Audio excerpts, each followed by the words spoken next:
Hey, good morning. You haven't even shaved yet. And that's probably because I'm going to be a little bit on a rant this morning. Kind of pissed off, really, at a whole lot of things going on. But that may be part of the pandemic closing in after 5 or 6 months, right? People starting to get intolerant. Maybe even I get a little intolerant at times and then have to catch myself and so on. But the rant I'm going to be producing today is on the positive side and constructive side. And I hope this talk is all constructive. That's my intention. But some of it that may be questionable. That's fine too. It's open for debate. But on the constructive side, I was thinking of, really what I want to do today, not that I'm going to do it, but I feel like doing it. Obviously, anger, you're frustrated, hurt, in sense of certain kind of self-righteousness, which I think is a healthy self-righteousness, indignation that I have about how an oppressive society works, and even people who think they're trying to get out of an oppressive society. I continually see in so many cases a repetitive pattern, an unconscious pattern perhaps, for sure. I can be compassionate with that struggle of liberation that produces its own pathologies, repressions, oppressions, and passes on the continual, larger hegemonic oppression that affects all of us. And so I thought, okay, well, my positive side, I'm going to start something called Advanced Studies in Human Sanity. Would you sign up for that? Would you join that YouTube channel? Would you donate to that Institute for Advanced Studies in Human Sanity? Yeah, I'll just start bluntly. I think so much of our society, if not the very foundations of it, and I've seen this since I was probably 15, 16 years old, is basically what I call near-psychotic. So I'm not going to repeat that analysis. You can go and look at a couple of my videos on what I called the psychotic series. I think I did 3 videos on it, different aspects of what I call the psychotic, near-psychotic, like near-death, experiencing that many people are having, and I'm compassionate about that. It's not I'm making fun of and using that as a quick label to label everybody else psychotic, and I'm not. That's like done over. That's very unintelligent, and that is definitely not advanced thinking. However, using and thinking about and using those words, psychotic, near psychotic, insane, we're living in an insane, mad world. Well, I'm not the only one using that kind of language, and many people have used that for hundreds of years. Many of the indigenous, tribes and peoples of all kinds, and all their diversity and wonder and mystery to us, especially me, not raised in that tradition, I can get it when they give talks and write about. They've had this long critique of the settlers, the invaders, the colonizers, who, they did welcome us when we came to their new lands, when we came from other places, but we came with our ignorance and arrogance of their ways and the natural ways. We were losing touch with that, and we were very much a dominant, group of culture, worldview promoters. And they used to say, those people are like insane. Yeah, so my rant today is no different, I think, in some sense than that very traditional indigenous people's complaint of dominating cultures. And that's not just white cultures, it's cultures of all kinds, colors, backgrounds, but that had become near psychotic in their very functioning, which was called normal. So I've called that fear-based, right, in a lot of my work. Okay, let's not go there because I've done lots of videos on that.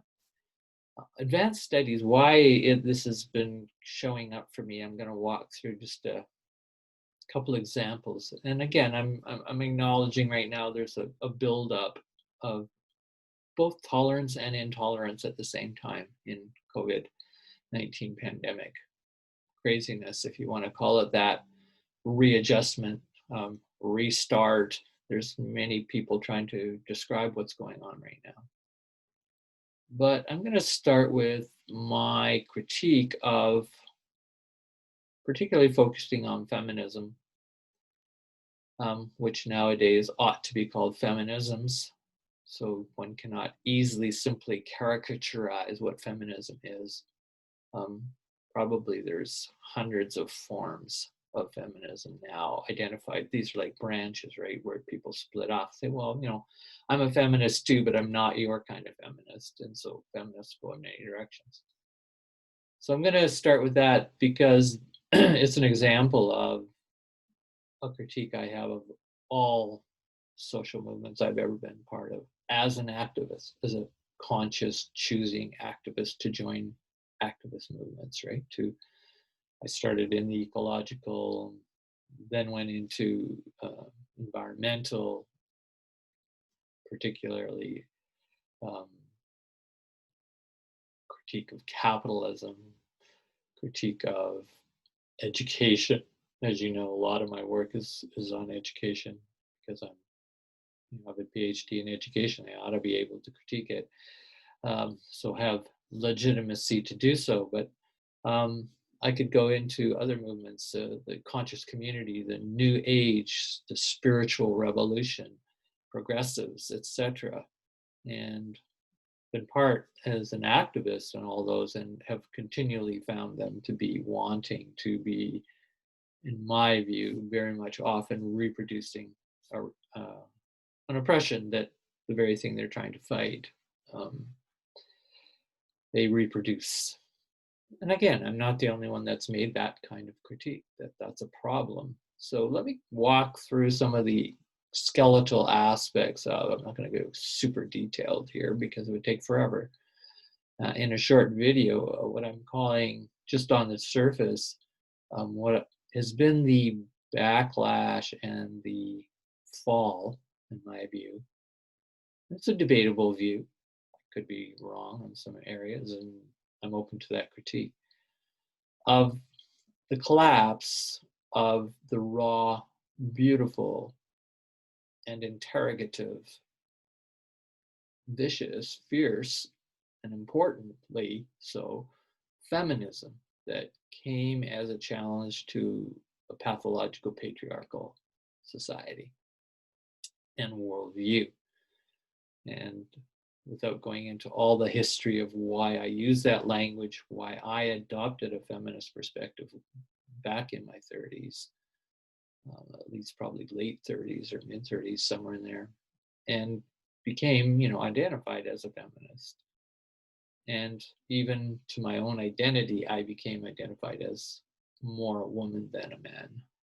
And I've used various formulas for that, a 51% female, 49% male, to eventually a 60-40 ratio. And that's what I see myself now, as a 60-40 female male. And that's obviously a critical consciousness perspective. It's not a physical, material perspective that you're going to see to identify that in me and my work or how I behave and so on.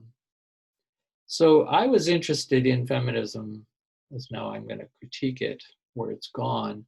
And where I see it's gone is it's created what I call insulated feminism, instead of this beautiful, raw, critical, spiritually and liberative form of feminist critique. And feminists, in many regards, in my view, have turned into an insulated feminism, and I'll explain that. So I got personally labeled by an academic the other day, a woman and a feminist academic, yes, and young, etc. Sure, so I can forgive her for that. Um, being young and being brought up in a particular culture and trained and educated in certain ways, the academic culture, etc., of this new woke culture, that is all about social justice, equity, and extremes of egalitarianism that supposedly are going to be the salvation of humanity, and inclusivity and diversity. Well, yeah, I'm seeing so much problems with that. Again, I'm not the only one. That with those rhetorics and discourses and what they presume that they stand for, right? This great capital J justice. And well, with the feminism movement, I got called a misogynist, because I was actually critiquing the work of somebody and situated it a little too closely for their liking. And then they wrote back, quite a nasty letter that, I don't ever want to communicate with you again. Please do not email me because, basically you're a misogynist. Anyway, big and interesting throwing out of that term. And I immediately, as I started reflecting, not reacting, I let that and respected their view. They don't want to communicate with me, period, because they don't like my way of presenting and challenging their work and the way they live. Oh yeah, no, we used to do that, In fact, it's actually important to do that I can't just go around writing and saying what I believe is this wonderful ideal and justice discourse, and then not live up to it, and not have people critique me that, gee, I might be contradictory in how I speak and act. Yeah, that's part of basic ethical, critical, rational, reasonable engagement as social citizens. We are allowed. We are not only allowed, we ought to be self-righteously, in a good way, in a healthy way, not in a pathological, demeaning way, challenging how people live and speak, and are they consistent? Well, that's what you do with leaders of movements. That's the tradition. That's not only a tradition, that is the only way I know of. We don't insulate, see, here's my critique, insulated feminism, because you're a woman and because of the Me Too movement and because you've been oppressed in a patriarchal society. Yes, you have, check, check, check. I agree with that. I'm compassionate with that struggle as best I can, and being myself a feminist, being a woman, yeah, I feel that. I also get it thrown at me because I'm not a normal male man in capitalist construction, patriarchal construction of that right kind of man, successful, and so on and so on. And anyways, so here we are now. The feminists that I see went in two basic branches of directions from the real core of good feminism. And yes, there's been movements and waves and evolutions of feminism. But, let's just stay with the kind of equality and equity challenge that came with feminism, is that they wanted to start with a feminist standpoint, some of the best thinking, right? That's why I'm talking about advanced thinking. What is an advanced feminism that does not fall into? I'm going to talk about these two branches, an insulated and a regressive form, right? Two forms. And I see those, I could label those in the ecological movement and the educational reform movements, and peace movements. I've seen it. I've seen it all in my lifetime, and I've seen that same direction and the same problems. So the insulated feminists were the ones that were, really wanted to write and think and produce, new theory and practice that goes with theory. So they wanted this praxis, but most of them eventually got appropriated because they wanted that material equity, privilege and right to go in the workplace, make money, be successful, be elite. they mix that bag, and it's a dangerous mix. And it's a mix of, I have this really important ideological vision for an emancipatory journey, right, where feminists could free society and all peoples of all kinds, all genders, and all variations of genders. That free spirit, that's the raw, beautiful mystery spirit that I'm talking about, that why I became a feminist. But they wanted jobs, and they wanted careers, and they wanted power and advancement. And then they had to play out within the patriarchal structure how to actually negotiate that. And, some tried to build more alternatives of that, but, those usually didn't survive financially. So then eventually they got appropriated into larger institutions. And so you get, feminists in the academy, for example, right now in higher education. There's many women in higher education, and certainly in education field itself, they're almost predominant. So I'm always having to clash with them, those feminists, because they are protecting their careers, and they want people around them who protect their careers. And that insulates them, and they start this insulation program, right, as a defense system, a fear-based defense system. The very thing that is going to keep and has kept women insulated in the home, the worst side of patriarchy, perhaps. Not all of it, but that's part of the insulation that they were fighting against. And then they get into the system, right? Let's just say higher education, whereas most of my experience are corporations.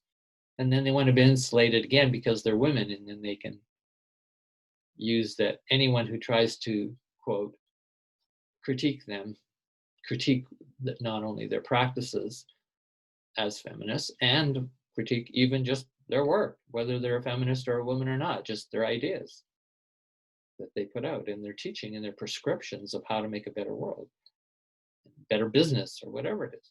It's like any kind of critique that starts to come at them, they take it as a misogynist. Oh yeah, you're trying to pull me down, right? So there's this like paranoia, and this is what I'm talking about, where insulated feminism has become paranoid to any kind of challenge. And I've experienced this many times with many feminists, and mostly feminists in leadership positions, because I'm a leadership person. That's my work. That's a big part of my research and my writing and thinking. And that's across all kinds of fields.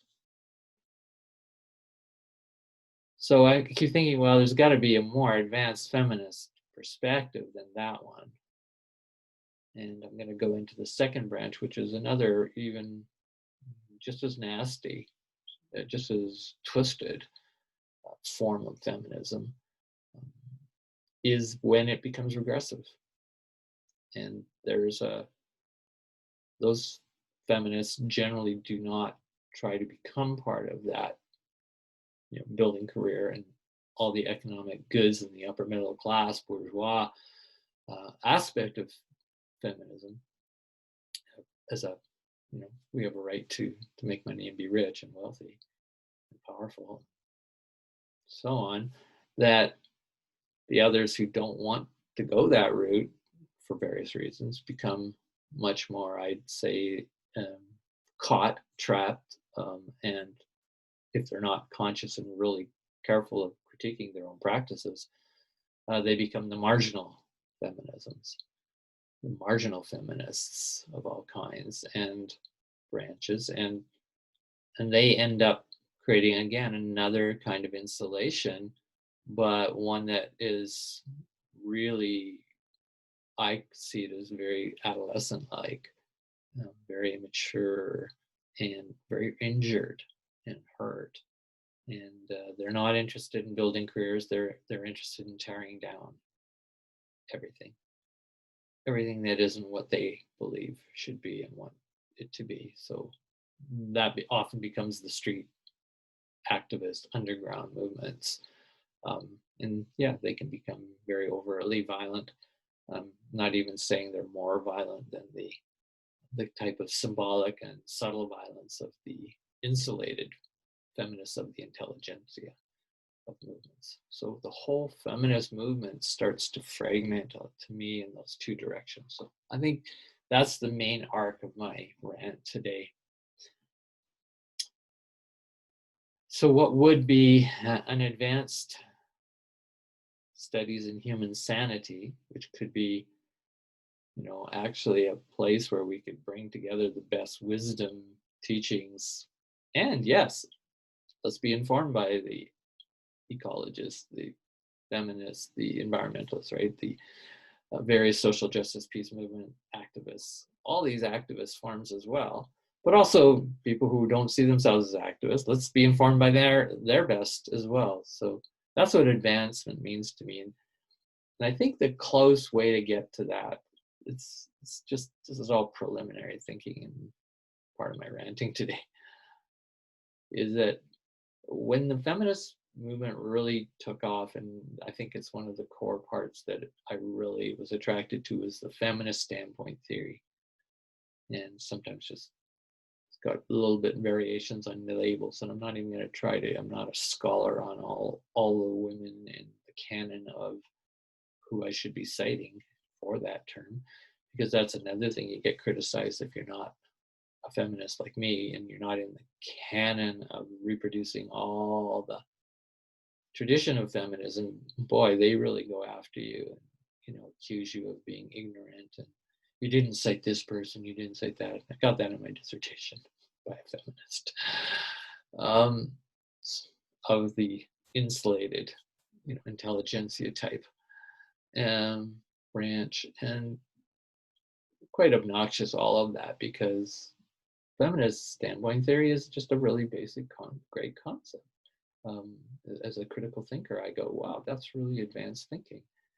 And it basically says is that there is a standpoint we can take, even though it seems impossible to move the world into being a feminist kind of world, which is good for all people, not just females. That feminist standpoint says is that we can actually stand on some kind of point and we can develop that theory, right? That's a standpoint theory, or feminist standpoint theory, which is a contradiction to, an alternative to, and how to make the transformation from a pathological, patriarchal, dominating standpoint, right? That becomes the reference. That's what standpoint means. It's a reference between which you look out at all the world and you assess it through that lens. You interpret it, and then you have consequences in behavioral and action and policy and law and everything from that standpoint, that reference. So it's really important to change the referencing system when things get so psychotic, right? So insane. And that's what feminist standpoint was. And then, I don't know if anybody's labeled it, but there could be an ecological or natural world standpoint or a green standpoint. Maybe that's been talked about per se. I'm not aware of all that literature. I don't study it in detail anymore. But yeah, that's what good justice activism is about, is creating standpoint theories that are useful and that can be informed, and then inform practices inform the theory. That's advancement in thought. That's advanced practice. Praxis is the sort of traditional word.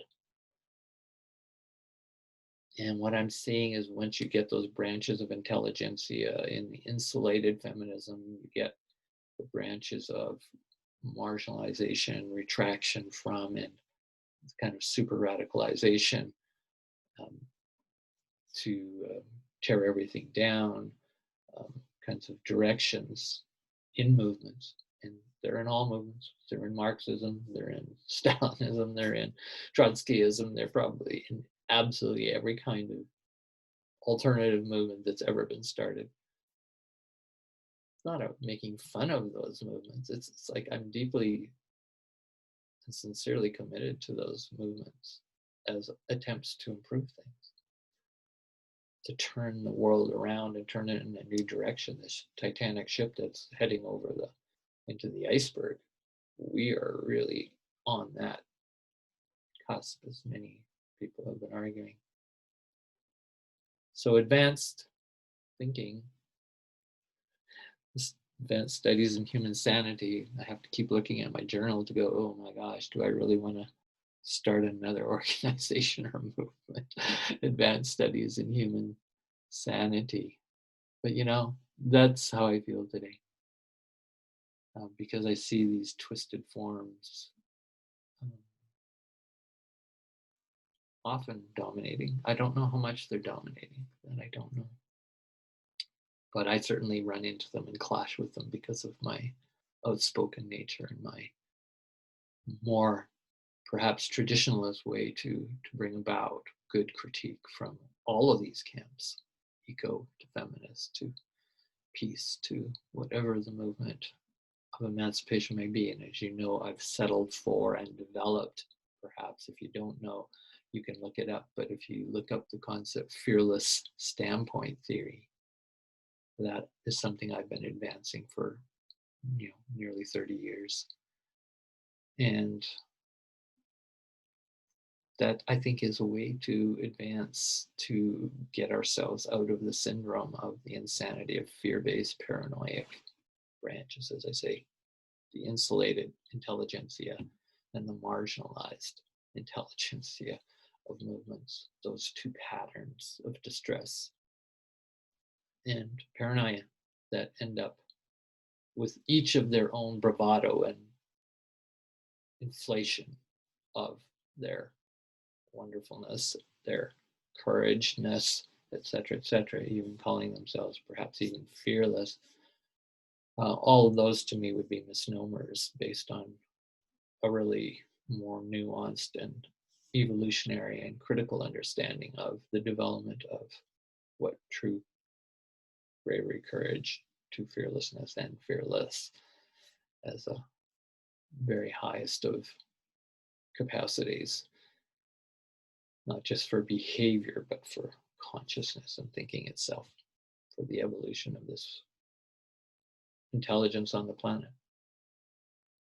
So that's where I'm going, and fearless standpoint I see as maybe the next advance that's needed, right? Beyond these kind of identity standpoints like feminist standpoint or like Afrocentric standpoint or whatever the standpoint, Marxist standpoint, neo-Marxist standpoint, leftist standpoint, all of those to me are so easily corrupted and have become appropriated in, as I say, both of those directions of intelligentsia and a kind of elitism that goes with each of them, a righteousness that becomes an ideological ism itself, um, creating the same dis-ease that's being manufactured on a mass scale in an oppressive society, which we are. If you want to tune in and chat with me more about this stuff, make comments below in the video, keep inquiring, keep critical, and let's go for the advanced forms of thinking today. Let's keep that vision alive. And I certainly am going to do that in the rest of my miserable days on this planet in a certain kind of joyful humor. I can say that. Okay, see you.